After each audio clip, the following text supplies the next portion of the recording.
আসসালামু আলাইকুম। এসএসসি 2024 সালে পরীক্ষার্থীরা, তোমাদের যাদের রেজাল্ট খারাপ হয়েছে, 1-2 নাম্বারের জন্য ফেল হয়েছে বা A+ মিস হয়েছে, এই ক্ষেত্রে কি তোমাদের কি বোর্ড সায়েন্স করলে কি নাম্বারটা দেওয়া হবে? আজকে সঠিক তথ্য কিন্তু জানিয়ে দেবো।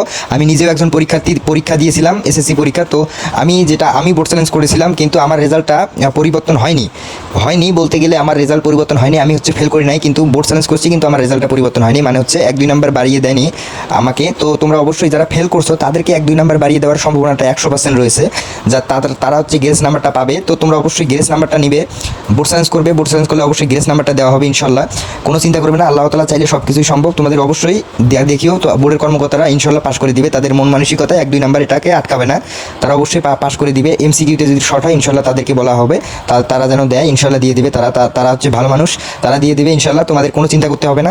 বোর্ড সায়েন্স করলে অবশ্যই তোমাদের রেজাল্টটা পরিবর্তন হবে, তাই বোর্ড সায়েন্স করো এখনই। দেখো বোর্ড সায়েন্সের রেজাল্টগুলো দেখো, অনেক সুন্দরভাবে নেওয়া হয়েছে, তাই এখনই তোমরা বোর্ড সায়েন্স করো। বোর্ড সায়েন্স করলে তোমাদের সন্দেহটা থাকবে না, ঠিক আছে? সন্দেহটা থাকবে না, সন্দেহ কিন্তু থাকা যাবে না, মনের ভিতরে সন্দেহ যাতে না থাকে, সেই জন্য 100-200 টাকা যাক, তাও বোর্ড সায়েন্সটা করো সারা জীবনের জন্য, ইনশাল্লাহ আফসোস থাকবে না।